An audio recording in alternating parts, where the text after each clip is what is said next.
Happy holidays, guys and girls. It's the Christmas season, so bored now, back with Rachel McDonald. We've already done our special top 10 Christmas TV episodes video. So to go alongside that, something a bit different from the film side of things, because Christmas is synonymous with so many classic Christmas movies over the years. Sadly, they tend to be pretty shit nowadays, unfortunately, but there's certainly Yeah. a good history of them over the years leading up to the more recent ones. So what we've decided to do is, rather than just do a list each this time, we're just going to have a chat and recommend some of our favourite Christmas movies and ones we tend to revisit and watch over the holidays each year, and yeah, just give maybe a few ideas for you, and just talk about it. And we welcome your suggestions, and just let us know in the comments what films you tend to watch this time of year. So yeah, Rachel, I guess you can kick us off with a film if you have I'll one. start with a cliche. I'll start with the one film that I actually do watch every single Christmas. And it doesn't feel like Christmas unless I watch this, and that is Love Actually. I know. It's a Okay. cliche, and everyone wants to cancel this film these days. Like, seriously, it seems like every single year a new article comes out saying why this film is problematic and why the relationships in this film are toxic and why all these people are horrible. And you know what? On some level, I get it. All Mhm. right. Like the whole Hugh Grant storyline is definitely workplace sexual harassment. And then you've got creepy Andrew Lincoln, videotaping Keira Knightley. Like, what is he actually doing with that video? Like, no one actually needs to know. But what I love about Love Actually is I think more than Which one's almost any Andrew other. Lincoln again? Who Oh, plays him? he's. Oh no, sorry, that's the actual actor, Andrew Lincoln Oh, from it's, The Walking Dead. So okay. Keira Knightley's Oh husband's yeah, I best know who you friend, mean. who's always creepily like filming Oh her, yeah, and then she voyeuristic. discovers that their wedding video is literally nothing but close-ups of her. Like, ew. So That yeah, is that one's creepy. a bit creepy. It is, but I think that Love Actually really weaponizes Christmas. It's not just set around Christmas. You have the countdown to Christmas. You have so much Christmas imagery. There's quite a few instances of it's Christmas, so I will tell the truth today. Like, oh, it's Christmas, so this might happen. And I think that better than any other film that has attempted this, it does the interconnecting stories really well. And I think that, like all the different connections you have between all the different characters. It's got a great Christmassy soundtrack. So many of the scenes are set to Christmas songs. And I mean, despite the characters not being fantastic, it has a fantastic freaking cast. It's like they went, oh, who's the creme de la creme of English acting? And they just managed to Yeah, get like definitely. 80% of them into this movie. I mean, you've got Emma Thompson and Colin Firth and Hugh Grant and Liam Neeson. It's like, it's a great cast. The characters have a lot of fun. And for me, it doesn't feel like Christmas until I hear that Love Actually score and I see like the little kid running through the airport trying to get to his crush. And it's just a fun film. I know it hasn't aged that well. I know certain parts of it are a bit cringe, but I still just love it. So that's my first recommendation. I think if you enjoy Love Actually, just ignore the haters, okay? Just enjoy the film and just have fun with it. Plus, it's got some really funny lines. Like, there is some really hilarious stuff in Love Actually. And there's this great deleted scene that I love where Liam Neeson's character tries to look up Claudia Schiffer naked, naked, naked, and then all of these porn pop-ups start popping up on his computer, and he ends up trying to blame it on like his stepson when like his in-laws suddenly randomly drop by. Oh, And that's great stuff. yeah, it is great stuff, and it's just a really, and I love British humor. I think British humor is just so, like, I just love how ironic the Brits are. Like, everything is sarcasm. It's great. I love it, and just that dry, like really dry, like humor. It's so good, and yeah, it just weaponizes Christmas so well. Love Actually, and Bill Nye. I forgot Bill Nye. Like, come on, Billy Mack is like He's one of the incredible, isn't he? characters ever. He's so good. And I love that they remade the song Love Is All Around Us that Yeah, everyone yeah, hated from Four Weddings and a Funeral. So they went, hey, exactly. let's bring it back and Very make it even more annoying. self-referential. So I thought that was great. So that's my first That's recommendation. great. That's a movie I watch every Christmas. Welcome back to the airwaves. New Christmas single cover of Love Is All Around. Except we've changed the word love to Christmas. Yes, is that an important message to you, Bill? Not really, Mike. Christmas is a time for people with someone they love in their lives. And that's not you? That's not me, Michael. When I was young and successful, I was greedy and foolish, and now I'm left with no one, wrinkled and alone. Wow. Thanks for that, Bill. For what? Well, for actually giving a real answer to a question. Doesn't often happen here at Radio Watford, I can tell you. Ask me anything you like, I'll tell you the truth. The best shag you ever had? Britney Spears. Wow. No, only kidding. She was rubbish. Okay, here's one. How do you think the new record compares to your old classic stuff? Oh, come on, Mikey. You know as well as I do, the record's crap. But wouldn't it be great if number one this Christmas wasn't some smug teenager, but an old ex-heroin addict searching for a comeback at any price? All those young popsters come Christmas Day, they'll be stretched out naked with a cute bird balancing on their balls. And I'll be stuck in some dingy flat with my manager, Joe, ugliest man in the world. Fucking miserable because our fucking gamble didn't pay off. So if you believe in Father Christmas, children, like your Uncle Billy does, buy my festering turd of a record, and particularly enjoy the incredible crassness of the moment when we try to squeeze an extra syllable into the fourth line. I think you're referring to If You Really Love Christmas. Come on and let it snow. Ouch. So, here it is one more time, the dark horse for this year's Christmas number one. Christmas is all around. Thank you, Billy. After this, the news. Is the new Prime Minister in trouble already? Defend that, and as I said when this came up in conversation the other day, anything that's nearly 20 years old, which you look back on, there's gonna be some dated elements, and Absolutely. I think there is a bit of a problem with Richard Curtis films where a lot of times they are pretty much always from the point of view of middle class white males, which is a bit. That is another issue with the film. Yes, it's very white. Yeah, and obviously I'm not going to take anything away from the guy because he's a very talented writer and has done some good films and stuff. But that is something that stands out from his films, which after a while does sort of start to grate a bit. And probably especially with a film like Love Actually, because when you think about all those different storylines and characters, you definitely think there's some room here for a bit more like cultural diversity. Yes, I agree with you. 20 years is a long time. A movie's going to age, but Love Actually is like I said, just the ultimate Christmas movie. And I think the haters can just go away. You know, you don't like it, you don't have to watch it, but stop trying to like cancel it and stuff, because it is such like it's just such a fun movie, and it's a great movie to watch around this time of year. So that's the one movie that I will watch every single Christmas. I've got a few others that, you know, I'll rotate around, but I watch Love Actually every single year. Just going to add to the Love Actually one because it does count as a Christmas movie too, but with a similar feel to it. And that is Bridget Jones' Diary. I think that's the first one. Yeah. That feels like a good one to watch alongside Love Actually. Very sort of British, like romantic comedy, has a similar feel.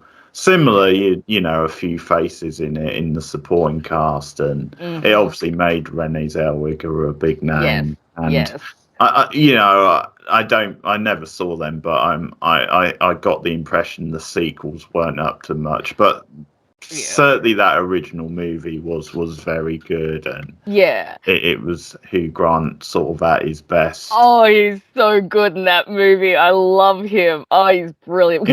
I think Who would have thought? Yeah, he's a convincing arsehole. I know, and I remember hearing that he loved playing that role because he is always playing, the quieter, kind of more gentlemanly characters. So apparently, he really loved playing Daniel Cleaver right. because that's closer to his actual personality. But I think also Bridget Jones can count as a Christmas movie because it starts at Christmas and it also ends at Christmas, and it Sure. So uses the there's a Christmas theme a progression. bit. So there's a bit of that because obviously it starts with Bridget going to the turkey curry buffet at her mum's house, which is just brilliant. Her mother is hilarious. Her father is so good. Everyone in that movie is just so funny. And So we that, get to see Colin Firth in a reindeer jumper, which is fantastic. of course, yeah, and that has become a big Christmas like symbol, really. Yeah. Yeah. Yeah, he's Mhm. great, and yeah, everyone in that film sort of made big names for themselves, and Renee Zellweger, it showed what she could do, comic timing She is wise. brilliant in that movie, isn't she? She's just so good. She just makes you believe in Bridget's character and just the awkwardness, and just sometimes you're just like, oh girl, the only person standing in your way is you. Tamed her British accent throughout the entire film, even when they weren't filming, so that she wouldn't lose it. And Hugh Grant didn't actually know that she was American, so at the wrap party, he heard her speaking in her Texas accent, and he was like, what the hell? Because he'd never heard that before. So I I thought think that was I've pretty heard cool. that, but that is funny. Yeah, she's from Texas, of course. That's funny. And she was in Fittingly Texas Chainsaw Massacre: The Next Generation. She was too, wasn't she? Yeah, her I and forgot Matthew about that. McConaughey, another Yes, Texas guy. So there you have it. Very early roles, very different films. But yeah, also getting back to Bridget Jones, the punch up in the snow is such a classic scene. That's so much fun. That is brilliant. Fight! Guys, Oh, come on! It's a real fight! Yeah, and the characters reacting to it is so funny as well. I also love them when they take it into the restaurant and they're still beating each other up, but as they like knock over everything, they're like, oh, I'm so sorry. I'm so sorry. Please excuse me. I will pay for everything. I should have done this years ago. Done what? This. Fuck me, that hurt. Oh. What the fuck do you think you're doing? This. Oh, Christ, not again. Fight! Oh, quick! It's a real fight!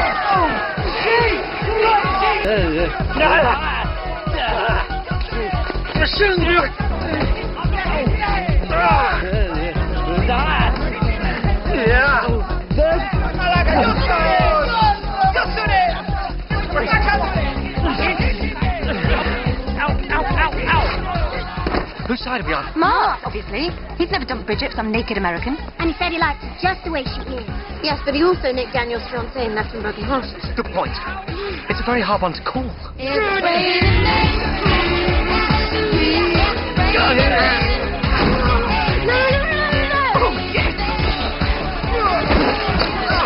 I'm so sorry. I'm so sorry. All right. And then they all stop to pause and sing happy birthday to the kid who got the birthday. And of course, you've got It's Raining Men playing in the background, which is just such a great number. A staple of Christmas, which is the Christmas Carol, that story, which has been done so many times. So I'm just going to mention a few versions, but then I'm going to mention my favourite version. Okay. So the Albert Finney one is one of the biggies. Also, the George C. Scott one from the 1980s. That's the musical one. That's the big I don't one. think I've seen that one. No, I haven't seen that one. That one's really worth watching. Because a lot of times it is down to the casting. It's about if they can get a good Scrooge and everything. Because the story itself is normally pretty much the same beat for beat. But it's clearly one that people never really get tired of. And they're It's a great always story. So, they're always curious to see a new version of it around this time. But the George C. Scott one is definitely one of the best. Yeah. But I saw a terrible version last year. I saw one with Kelsey Grammer as Scrooge. Actually, I think I've heard of that one, but I've never seen it. Terrible. But oh dear, it was terrible. The cast is amazing. You've got like sitcom royalty. You've got Grammer.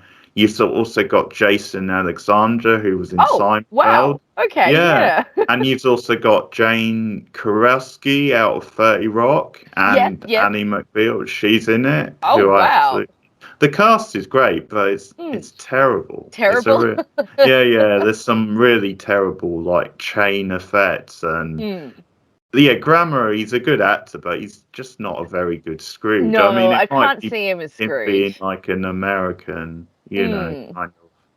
Yeah, no, Yeah. didn't work. That was really bad. But obviously, then you've got the Muppets Christmas Carol, which is always a favourite around the season. To quote Ricky Gervais, like A Christmas Carol is the greatest story ever, and there's only one way to improve it. You add Muppets. I It's agree. it's such a staple of the season. It's so cute and cuddly and fun, and just putting those Muppets in those roles in that you normally see played by humans. So much. The music's Plus, Michael absolutely great. Caine Yes. is fantastic. He is such a good Scrooge. He is just so good. Yeah, because he's convincing us, but like he's a brilliant, Grinch-like character, and just so he manages to be like really mean and nasty, like chilling to the bone almost, which you have to be in that role. But then you can sort of see the joy and energy at the other end of the film, which is so good. And he's just having a great fun, and he's not afraid to send it himself up, which is brilliant. So I remember hearing he decided to really play as if he was playing against serious actors, and so I thought that was really fun. Like he went into it and was like, I'm not going to play like I'm playing against a bunch of Muppets. I'm going to play like I'm on the stage at Bell Shakespeare, and I'm going to do it serious. And I think that really comes through and makes the movie like it works, doesn't it? Because it's similar to like how a lot of times in comedy you'll get at to say, I just play it as if it's straight sort of thing, and that makes it more funny. Yes, because it's almost absolutely. like in the character's head, this is a serious deal, like they're taking it serious, and then it sort of makes them look more like fools as a result, type thing. So but that's such a fun movie to stick on around the holidays. As I said, the music is really great, and definitely like. I'm sure he won't be ashamed to say it, but one of Michael Caine's best ever roles. It really is. It really is one of his best roles. Defining roles. He certainly got more value out of that than Jaws the Revenge, or whichever Jaws he was in, which he admitted he just used to pay for a new house, basically. Yeah. But so that's one of my favourite versions. That's my favourite version. Fair enough. I can't argue with it. But probably my favourite version, which I know you won't agree with because you don't like Bill Murray, but I've gone for Scrooge. Okay. From 1980. Yes, I have seen that when I was young. I haven't seen it for a very long time, but I do remember enjoying it. It's very good. Yeah. A great comedy. So, it's just because we've seen so many versions at this point and so many are the same story. So I think just to put like a capitalist twist on it and make that the heart of the story and move it into like the more modern era and like just use it as a send up of like cable TV. And, like ratings, the crave for ratings and once again, Bill Murray is so sort of deadpan and just so perfect in the role. Look, he's a good actor. I'll give him that. I just don't think he's a great human being. But I everything I've seen him in, he's very enjoyable. And he has a certain charisma that makes him very likable. Kind of as the everyman, I think he plays very well. And so you just kind of relate to him and tend to like his characters a lot. So I get it. Yeah, and once again, when the film has a great payoff, so when he does make his turnaround at the end, he's just that goofy smile on the face and the way he's like dancing and singing with everybody. that ending is such a feel good ending, but it's a really well like made film with a lot of style. It's very sort of gothic. And there's lots of great characters and character actors like Carol Kane as like one of as the fairy. She's wonderful. She's brilliant. I love it. And you got people like, obviously, you've got, like the police academy guy, Bob. Oh, okay. Yeah. As like the disgruntled employer who's like sacked by Scrooged earlier. Bob Cratchit. Yeah. Yeah, him coming back with the shotgun is brilliant. And he's singing, I'm going to put a clip in this video, but he's basically singing, "You better watch out, you better not," and he's like shooting the gun at like the big sort of moments of the. Oh dear. And those of you who know him from Police Academy and know that sort of big growly voice, you sort of know why that would be funny. Honey, I'm home. For Christmas? Merry Christmas. Hello, Rabbit. Would you give me a running start? Sure. 1001, 1002, 1003. My God! My babies! You better watch out. Can't you get back to me on this after the holidays? I've had a bad day. You had a bad day. Let me tell you a little bit about my day. I got fired. My wife left me. She took a little baby daughter with her. Stinking drunk. Tease you when you're sleeping. You gotta believe me, Elliot! I'm having a much worse day than you are! Much worse, really! He knows if you've been bad. So be good for goodness sake. Always making a list. He's checking twice. We're gonna find out who's naughty or nice. Santa Claus is coming.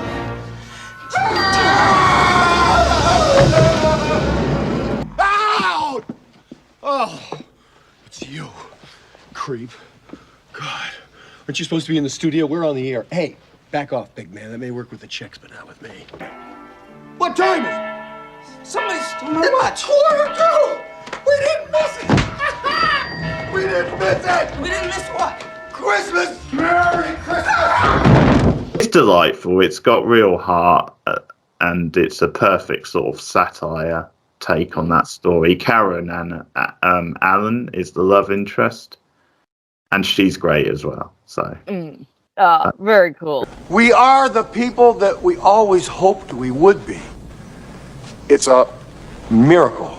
It's really a sort of a miracle because it happens every Christmas Eve. You waste that miracle, you're gonna burn for it. I know what I'm talking about.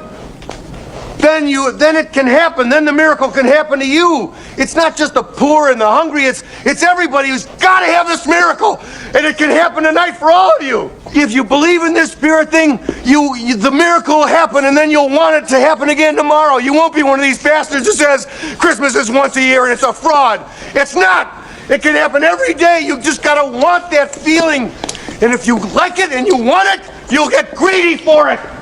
You'll want it every day of your life, and it can happen to you. I believe in it now. Have a Merry Christmas, everybody. Did I forget something, big man? God bless everyone.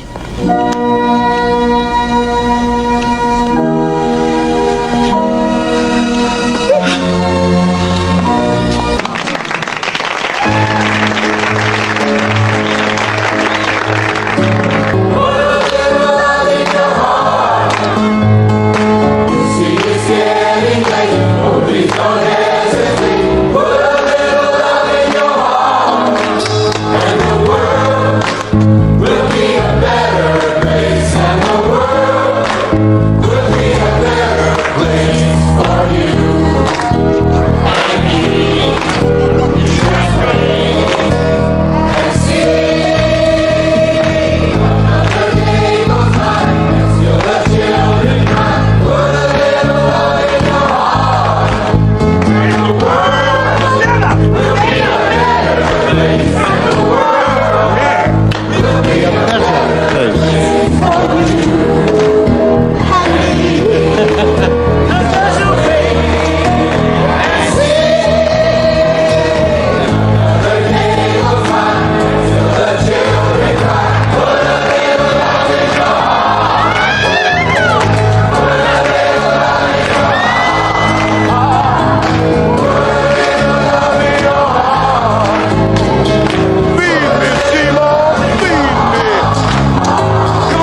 on, just over here. All right, that's no good. Come on, let's try the other side of the theater. Come on.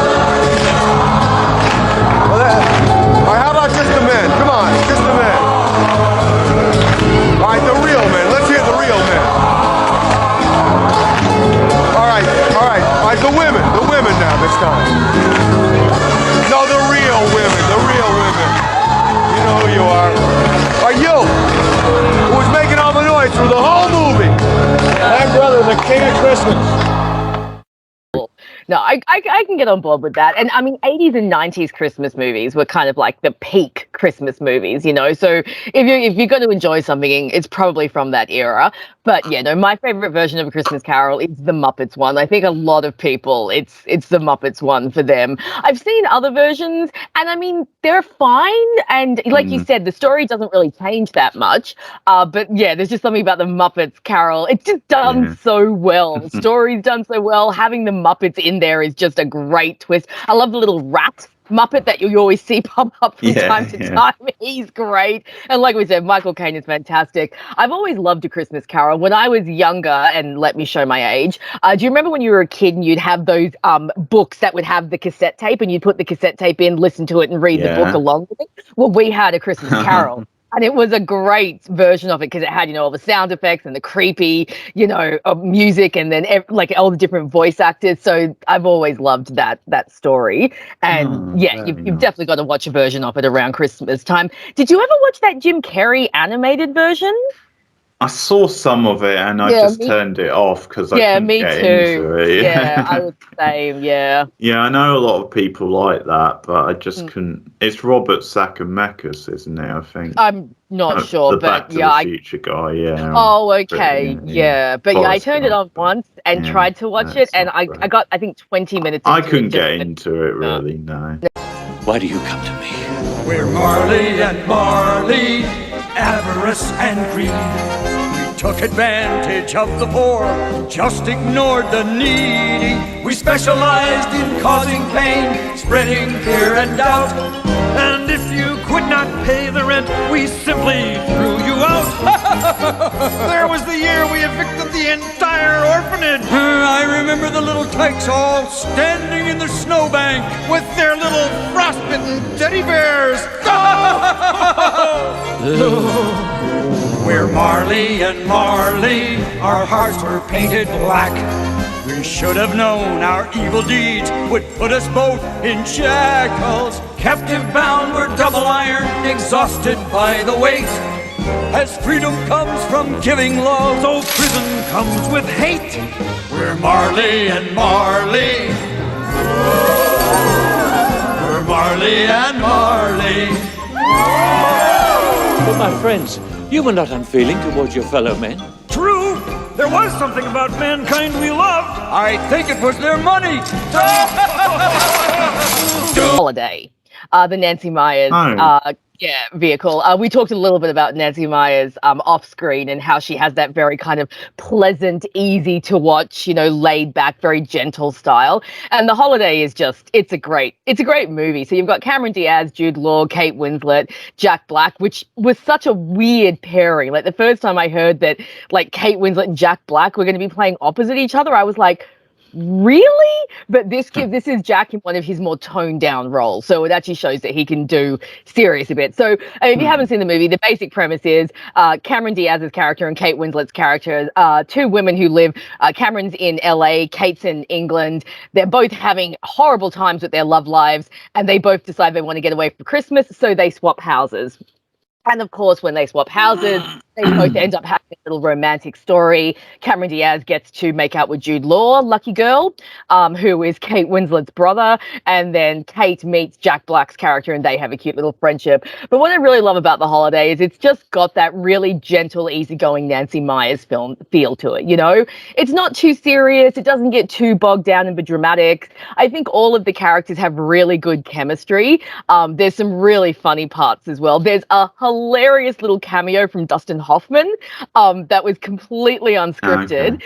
There's a scene where Jack Black and Kate Winslet are inside a video store. They're going to rent a movie, and Jack Black's character is a film composer, and he's pulling out all these various DVDs and, like, you know, singing the scores. And he pulls out The Graduate and starts singing Mrs. Robinson, and then it cuts to Dustin Hoffman, and he's just standing a few meters away from him. And he's like, "Oh, can't go anywhere." But apparently, he was just walking past the set on the day of filming, and Nancy was like, "Hey, come cameo in the movie." So he did. So I thought that was cute. Also, Cameron Diaz in this movie has, like, my dream job. She owns a company that edits movie trailers. I would, like, love to do that. That does sound pretty great, yeah. That would be, like, my ultimate dream job. That is awesome. Kate Winslet has this adorable little friendship with this old man who lives near her, or rather, who lives near Cameron Diaz's house, who's a screenwriter from, like, the 50s and 60s, and so he tells her a bit about old Hollywood and things like that.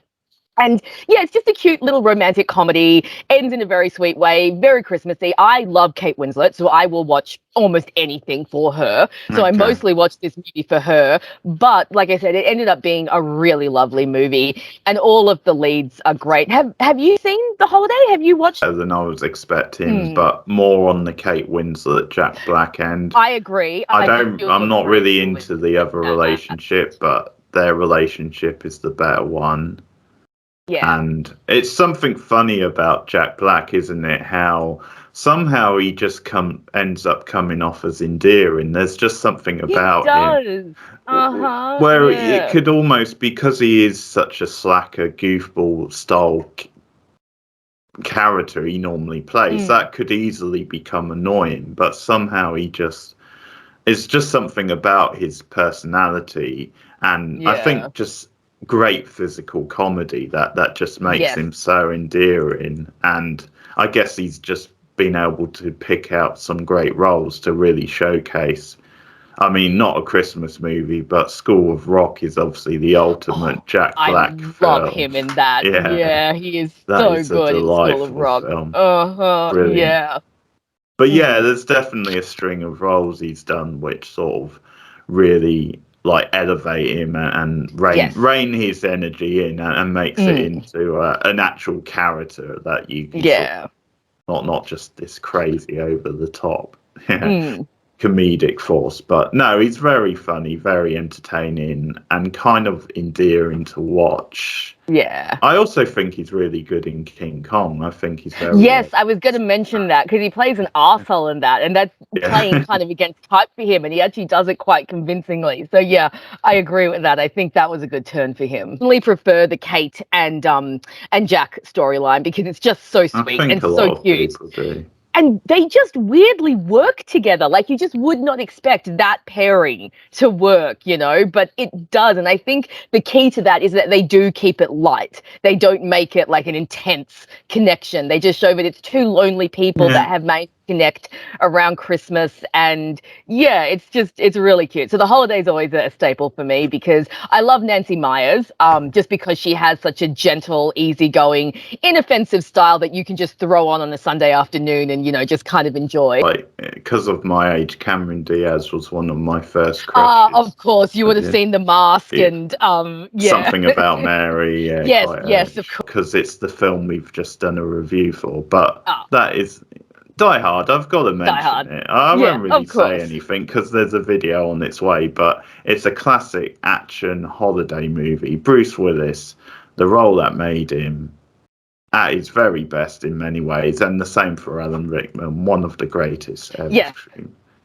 It's a great sort of bottle style movie with lots of fun Christmas imagery and gags. And that's all I'll say because there's a review on its way. But well, as we agreed, it's definitely a Christmas movie. It uses the Christmas imagery. It uses a Christmas theme. And after rewatching it this year, after having not seen it for so many years, I think I will definitely be adding it to my regular rotation of Christmas films because it was just so much fun watching it. Like, I had so much fun watching it. It was just great. So I think from here on out, definitely be adding Die Hard to the list. It's a pity there aren't more action Christmas movies. Yeah, well, obviously this year to fill a bit of a void, Violent Night, which is worth checking out. I did a review of that, so that's worth checking out. And also, just to say, Die Hard 2 Die Harder is also a Christmas movie. It counts, and it's not as good. Title. Yeah, I mean, they really had their thinking caps on when they really thought it up. did. It's like, Yeah. Die 2. What should we call this? Yeah. How about it's Die More? he dies harder. Yeah. So good, but that's actually a solid enough sequel. It's nothing as good as the first one, but if you just want more of the same and you want a few fresh little twists, then it's fine. It's not bad. It's a decent watch. For the love. 8 Lincoln 30 to dispatch. 8030, go ahead. Yeah, that's a wild goose chase over here at Nakatomi Plaza. Everything here's okay. Over. But nobody has no place to go. Let it snow, let it snow, let it snow. Man, God, everything is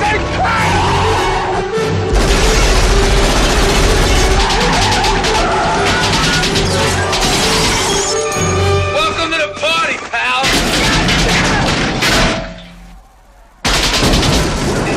Turn up the heat and it's getting ready to pop. Wait for the automatic rifle fire in Nakatomi! I need backup assistance now! No, goddammit, now!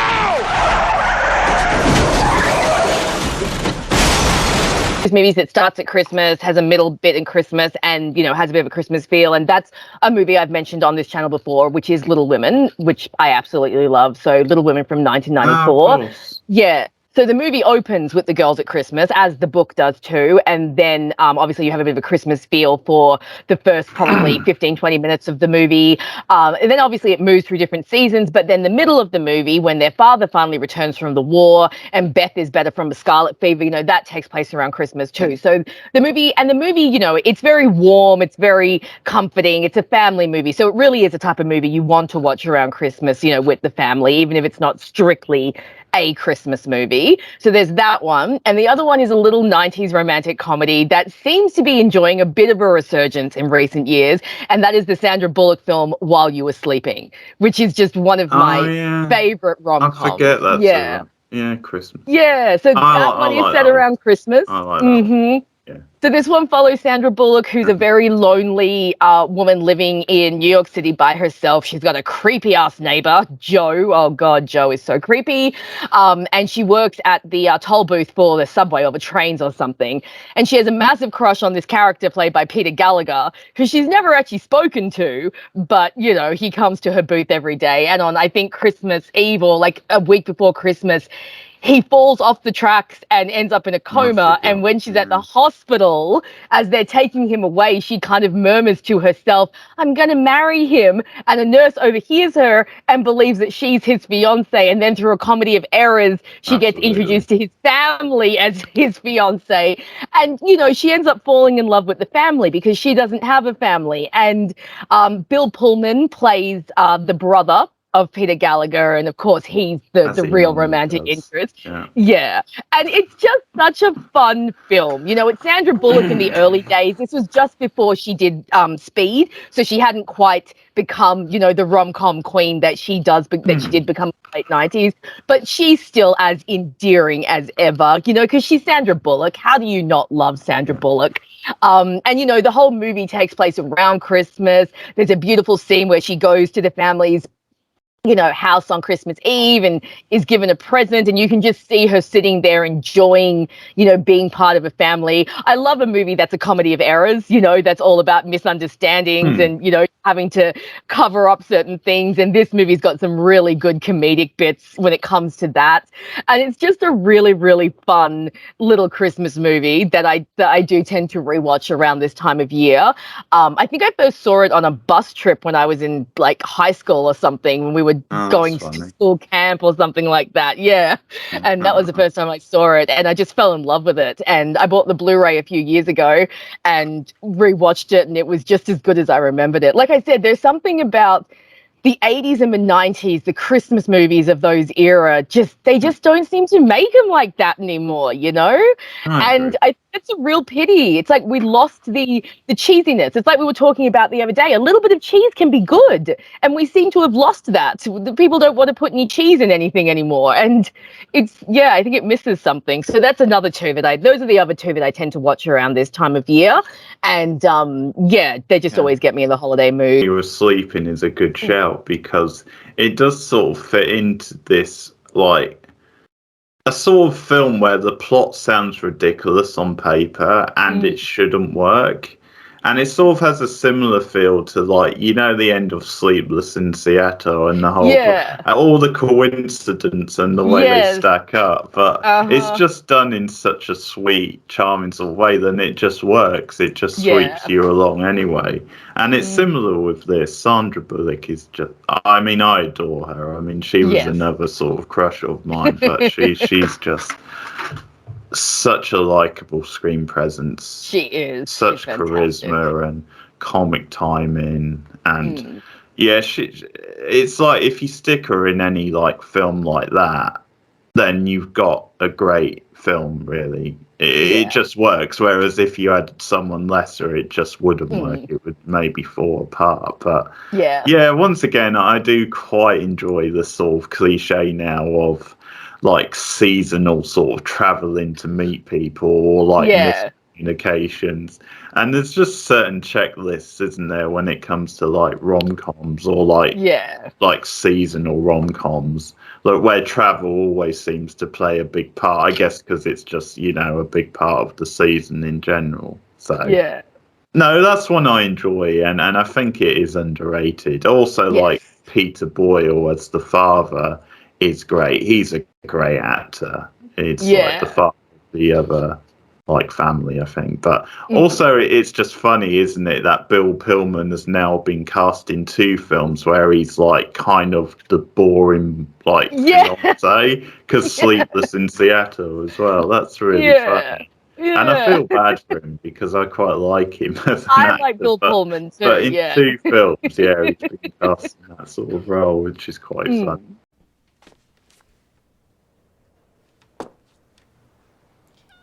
No, this one. This one.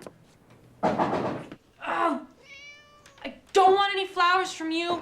I am not wearing black underwear, and I definitely do not want to move in with you, Jack. Well, I don't have any flowers. I wouldn't mind seeing the black underwear, but under the circumstances, I don't think we should move in together. I thought you were Joe Jr. I get that a lot. Wow, so that's the wedding dress, huh? The wedding dress. It works good as a tie, too. Yeah. I just wanted to give you this before all the presents started to pile up. I was dropping off some furniture in Little Italy. I look in the window and...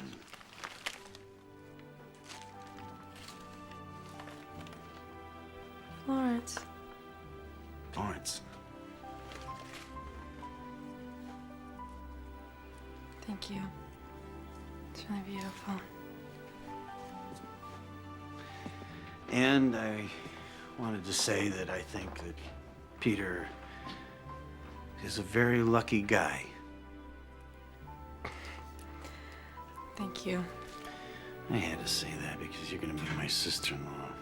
I guess we'll be seeing a lot of each other then. Again, it sort of fits with that because it's like a period type drama as well. But it's Meet Me in St. Louis or of course, yes, with Judy, yes.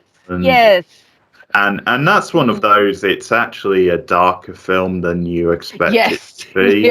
There's a lot more to that film than just this light-hearted seasonal family-style film, but there's a lot going on there with like poverty and different like themes, but also I think it just shows you like how music and how Christmas time can become like a place to escape things, like almost like in a dream, like you know, the scene where she sings "Have Yourself a Merry Little Christmas" it's just heartwarming and mind blowing, and you just get lost in her head in that scene. You know, it's almost Yeah. And of course, you know, escape. Judy's voice is just so powerful and just so Very. melodic, and yeah. Amazing. No, that's a good one. To That's a mention. good one because there's a little bit of darkness and a little bit of grit to go along with, obviously, the more joyful, happy moments. And in some ways, it makes the more happy moments mean more. And If Santa Claus brings me any toys, I'm taking them with me. I'm taking all my dolls, the dead ones too. I'm taking everything. Of course you are. I'll help you pack them myself. You don't have to leave anything behind. Except your snow people, of course. Have yourself a merry little Christmas. Let your heart be light. Next year all our troubles will be out of sight.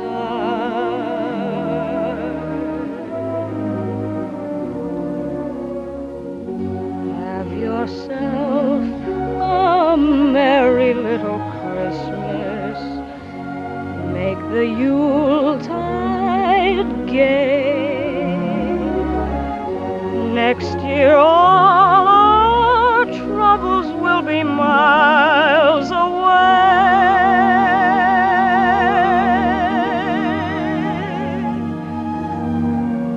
Once again, as in olden days, happy golden days of yore, faithful friends who were dear to us will be near to us once more. Someday soon we all will be together if the fates allow. Until then, we'll have to muddle through somehow.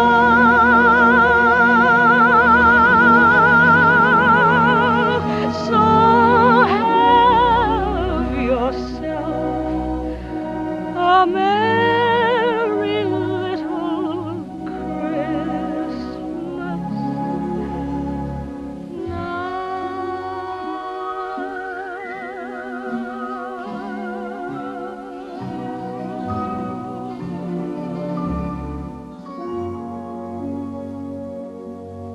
there's certain films from like other decades, from older past decades, that actually do that very well, where it gives you a bit of a conflict, a bit of a struggle earlier in the film, and it actually then pays that off and tells a good story later. Because obviously, I can't say it's a favourite of mine because I only really watched it for the first time in the last couple, but It's a Wonderful Life, but that fits into that mould. But it's not one I watch every year just because it's not one I've grown up on, but it obviously is a classic, and it's, once again, it influenced so many others because it influenced, well, a film I'll probably mention in a minute, but Gremlins. It influenced that because they used the town name from, like, It's a Wonderful Life. But I forgot about Gremlins, but yes, Gremlins is definitely a Christmas movie. But yeah, It's a Wonderful Life is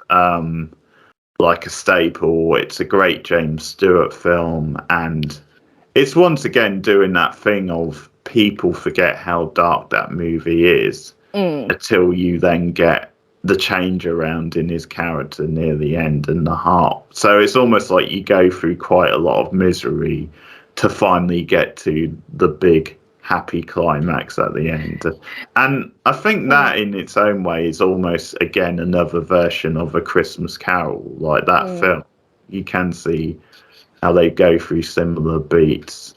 There's a funny quote in Friends about It's a Wonderful Life. It's when Phoebe's decided to watch all the movies she wasn't allowed to watch as a child because they were too sad, and she's gotten massively depressed. And Monica's like, "Okay, here, Phoebes, this will restore your faith in people." And Phoebe's like, "It's a Wonderful Life. Yes, I've heard of this."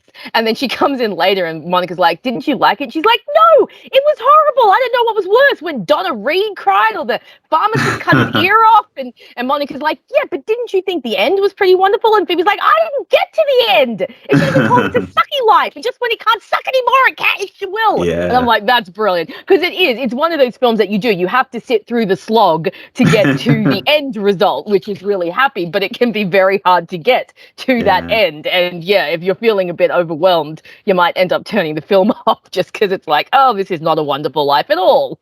So yeah. Well, once again, it's just what we were talking about with Bill Murray earlier, where James Stewart plays both sides so well, because he manages to be really nasty like early in the film, which wasn't always something you saw from the James Stewart character. But then by the end, that whole sequence which you see on TV's repeated in movies, him running you down always see that one shot, screaming in Merry Christmas and all that. It's such a memorable scene.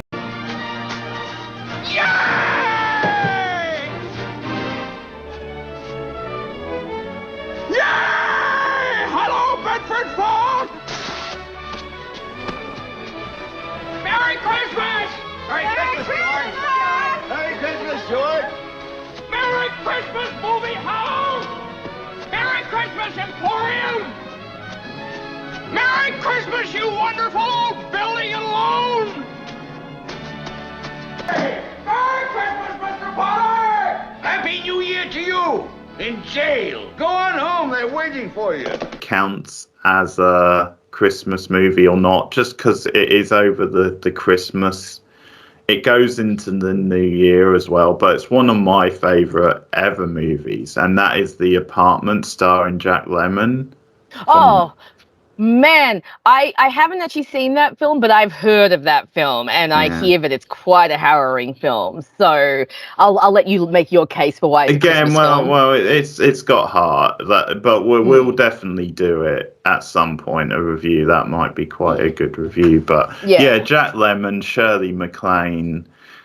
It is sort of a romantic comedy, but there's not that much comedy. Like it is a bit more of a tough sort of like satire about masculinity, and you have like this classic character played by Jack Lemmon, which I think is almost the template for like the Bill Murray style character, where it is like this sort of underdog who is sort of put upon by the world in a way, and works in this very masculine workplace where, because he isn't like that in general, because he is more of a punching bag, like they obviously take advantage of him. But it's a classic underdog story where he falls for like the Shirley MacLaine character, like she operates the till, and so once again, you see a real development, a slow burn in their relationship over the course of the film, and there's actually there is some dark stuff in there. Yeah, as you may have heard. I won't. Yeah, I have heard. Yeah, but you've heard. Yeah, so I think people know what I'm talking about, maybe. Yeah. But yeah, it's one of those. It is actually quite a dark film, but I think it might count as a Christmas movie just because it does go over the Christmas period, and so it's debatable anyway. But I mean, Jack Lemmon was a legend. He's one of my favourite ever actors, and I love Shirley MacLaine as well. She's wonderful, and it has one of my favourite ever lines from the film, which is "Shut up and deal" when they're playing the cards. And so yeah, maybe a film to look at in the future, but it's a very good film. So I think I'll jump in and mention Gremlins, because I sort of did bring it up, because we haven't really even covered any Christmas horror movies, but that's another state of the season for me. There's some great little gems out there. Yeah. And I think you tend to get so many Christmas horror movies, then a good amount of them are just like cheap, trashy, bad trash as well. Yeah. trash, but like, but the ones that do stand out, I think, tend to be little gems. And Gremlins is a wonderful film. It's just this great example of how you do it's like a great family film, but it also manages to be like a really like full-on horror movie at times. Yeah. Like it's pretty violent at times as Oh, well. it is, isn't it? Those little fuckers, man, they are horrifying. They cause chaos. They just They rip really off the do. town. And it's got one of the things that I love from any classic horror movie, and that's rules. Rules, Yes. damn it. Because they Rules. outline the rules from Which the he start. breaks. Come on, Yeah, there's he only does. 3 rules. Come on. Don't get them wet. Don't feed them after midnight. Don't expose them to direct light. Is it that hard to follow?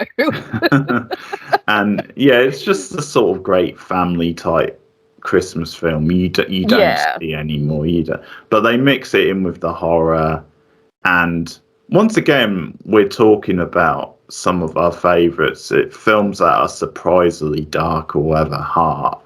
The whole Phoebe Cates story in the middle about why she hates Christmas. Because there was actually a riff on that. I think in Violent Night they do a similar thing. So I think that's maybe intentionally nodding to Gremlins. But yeah, that scene hits me every time. I'm just floored by it. Like, you wouldn't expect that in this sort of film. I know, it's a bit of a wham moment, isn't it? Yeah, You're watching a nice family film and then you get to like this middle bit and Phoebe Cates just depresses the crap out of you. It's like, oh, okay, we're taking a swerve here.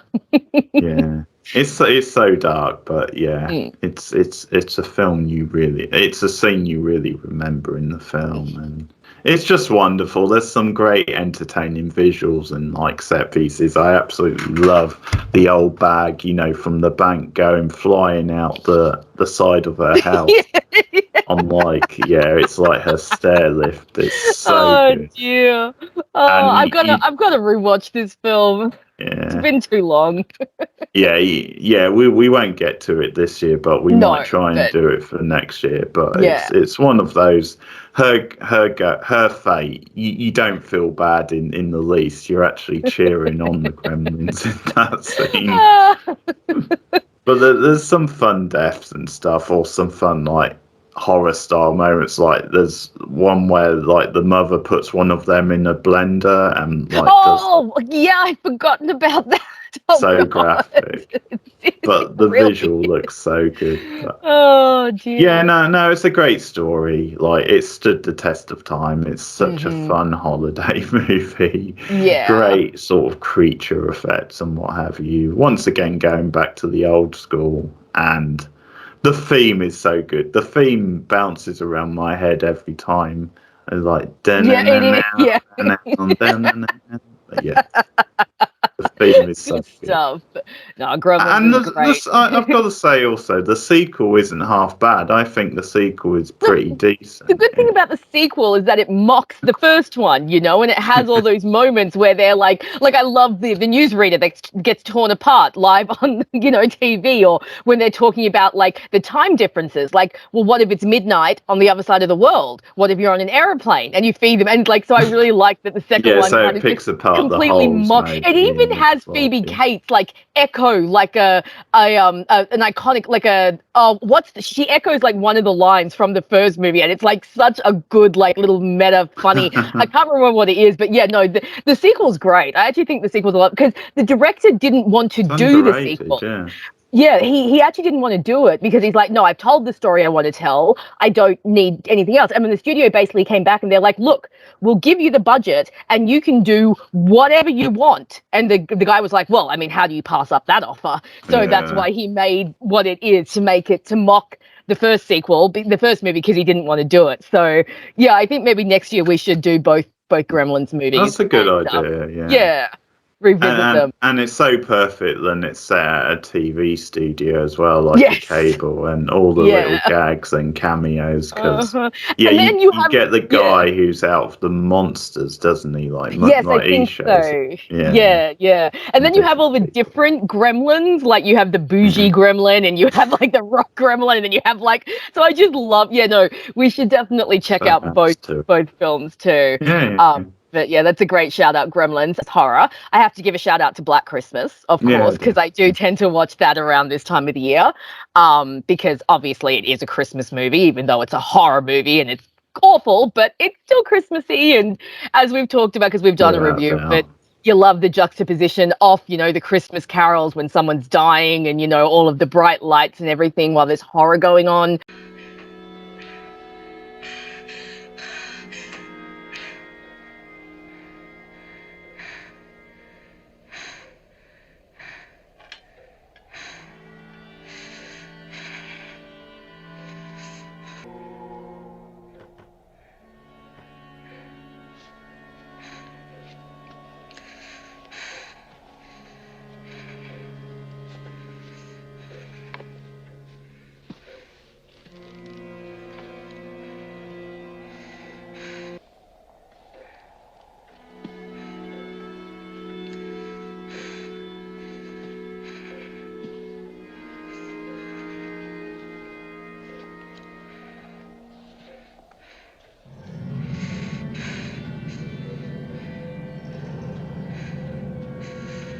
Bob? Phil?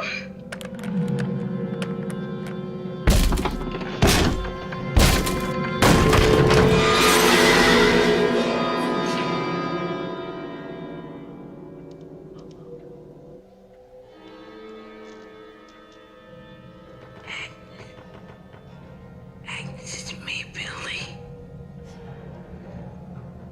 Agnes, don't you tell what we did, Agnes.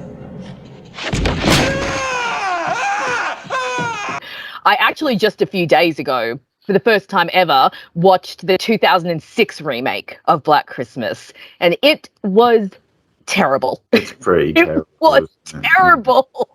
Yeah. I Totally thought, inspired. I thought it might be okay because I liked the cast. It's got a got pretty Katie Cassidy, cast. Michelle Trachtenberg, Lacey Chabert, Elizabeth Winstead, but Yeah. but No, like it it's was bad. truly Yeah. terrible. Yeah. So I'll give a shout out to the original 1974 Black Christmas because that one is just fantastic and it's a fun That's a one wonderful around this time film. of year. Mm. Yeah, we were impressed, weren't we, with how progressive it was in some Yes. of its politics. Yes. That really stood out. And Mm. yeah, no, it's a bit of a horror classic, and Yeah.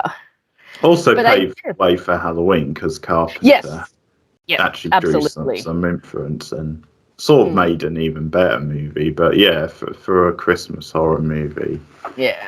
that's a It's really great. good one. You can't beat Black Christmas. Hmm. Soon we're going to be doing Christmas Evil, so I won't say much about that. But that's actually a really fun, underrated Christmas horror movie. Yeah. So there are a few gems out there. Yeah. I think we've listed quite a few good ones. Yeah, I think obviously, like, I think I would count something as Edward Scissorhands as a Christmas movie. Oh yeah, I can see I that. think it yeah. counts. It's over the season, and that whole image of him in the snow plays a big part. And Yeah. it's just so romantic, and obviously when so gothic, and there's some Yes. good horror moments. I like the casting of Vincent Price as a horror. Yes. Yes, that was a great little bit of casting. Also, Diane Wiest is so good in She's this. Like the classic she's scream, so isn't she? good. Yeah, she just fills the character with so much heart, you know, and just her compassion and empathy for Edward is just it's beautiful. I love her, and of course Winona is fantastic because she's Winona and she's always great. So yeah, I think you could definitely put Edward Scissorhands on this, especially because it has that Tim Burton, you know, magic mystical type quality that you definitely would associate with Christmas. A lot of heart and craft goes into like the design and look of it and the music. It's hard. Sometimes it's hard to like remember that, but actually when he was in his peak was actually I know did actually some really impressive good stuff. But Nightmare Before Christmas. Nightmare Before Christmas. That's now, is one that a Christmas movie or a Halloween movie? Well, that's debatable, isn't it? Yeah, it's very. Yeah. Like it's one I haven't watched for a few years, but I think it's one that always used to be on, and they always used to put it on around about midnight on Christmas Eve. And yeah. a lot of times I would just stay up and watch it because it's such a short movie anyway. So yeah. I'll sometimes stick that on. Mm. And I get. Yeah. Sorry, carry on. No, you go. No, I guess like the only other big one I haven't mentioned is of course Home Alone, which Of course, Home Alone, but that one's such a staple that I think. So people already know, but it's the crooks, the whole idea. It has a relatable sort of idea about it. You can sort of imagine parents leaving a little shit like Kevin. I know, right? But very easy to do when you've got a house full of like family members. Yeah, and you have relatives like the family in that movie. Yeah, They're just nuts, like the uncle's man. a bit of a monster, isn't he? Yeah, the McAllisters are a bit of a messed up family. Kevin, you're such a disease. Shut up. And as I said, the crooks, some of the slapstick, it sort of took that to a whole new level. No, it's wonderful. It's one that I normally put on around the holidays because it just warms you with joy, really. It does. The ending is so magical and moving. So it's sort of one which I think if you just want to feel a bit better about the world, you sort of put Home Alone on, really. Yeah, it's so funny. I was talking to Stephen the other day about Home Alone and Home Alone 2, and I was like, okay, Home Alone, yes, okay. Leaving the kid behind by accident because you've got a crazy family and you're late for the plane, okay. But doing it twice, this is when you call Child Protective Services, okay? Because this can't happen again. This is not cool. Also, as I pointed out to Stephen, I was like, okay, so in the first movie, Kevin is protecting his house, okay? He might go a little too far, but he's at least protecting his house. But in the second movie, he's just trying to kill Harry and Marv. Like, he's like a little psycho vigilante. He's got no reason. I agree, and also it's just, I mean, obviously they put New York in the title, but it's just a misleading title to call it Home Alone 2 because he's not really home alone. Exactly. Unless you're counting him back at the hotel, but that's not really quite the same thing. And it just misses the point of the first movie. Wrap up. I just want to mention two movies that I used to watch a lot as a child, and they're older movies, but I used to watch these two movies every single Christmas. So one was called The Night We Saved Christmas. It was like a little TV movie from the 1980s. It had Jacqueline Ladd, I think, one of the Charlie's Angels in it. And she played the mother of these kids, and their father was like an oil tycoon or was drilling in the North Pole or something for oil or something like that. Okay. But apparently he was drilling too close to where Santa lives, and so they have to go and like stop the big evil corporation because otherwise Santa will die. And like I said, it's called The Night They Saved Christmas. It was cheesy. It was very 80s. I didn't really love the Santa Claus that they had in it, but I used to watch it every single Christmas. So there was that one. The other one was a movie from 1985 called Santa Claus, the movie. And I used to love this. You know the one I'm talking about? It's got Dudley Moore. It's got John Lithgow playing a bad guy. Mentioned it on another video, didn't you? Yeah. So in this movie, you actually see like a new Santa be chosen. So you see this old guy who takes all his presents to these kids somewhere in the North Pole, and these elves come along. They're like, "Oh, you're going to be the new Santa," and they take him to Santa's workshop, and you get to see all of this. Meanwhile, in America, John Lithgow wants to cancel Santa, or he wants to outsell Santa Claus. So he starts making these magic lollipops that are gonna like make you fly or something like that. And so like the whole movie is like these two conflicts between Santa Claus and John Lithgow, and it's just a really weird movie, but I used to love it as a child because I remember I loved the guy who played Santa. I loved being able to see like Santa's workshop and the elves. I also had the picture book as well. Like they used to do those accompanying books for movies with all like the stills from like the movie in it. So I had that as well. And it was the first thing I ever saw John Lithgow in. So like that was like my first impression of him was like a bad guy. But so that was another one that I used to watch as a child. And actually, a few years ago, I found the VHS in a secondhand store, and my best friend managed to put it onto a DVD for me. So I actually have a copy of it. That's It's awesome. really cool. Yeah. Yeah. So that's a nice way to round off with some childhood favorites. Suggestions, and you can obviously give us your own suggestions. And around about the same time as this, we will also be doing our list, our top 10 Christmas TV episodes. So we've each come up with a list, and that'll be the seasonal top 10 for this month, for this year. So thanks for listening. Like and subscribe. Let us know what are some of your favourite Christmas movies, and we'll obviously be back with more fun in the new year. But Rachel, if you want to plug your channel. Guys, you can follow me, Rachel McDonald, video essays on TV shows and movies. My Tumblr is usually linked through my YouTube, and Keith will usually put a link in the description. So come and follow me everywhere. Thanks. Ho, ho, ho. And keep the change, you filthy animals. See you later.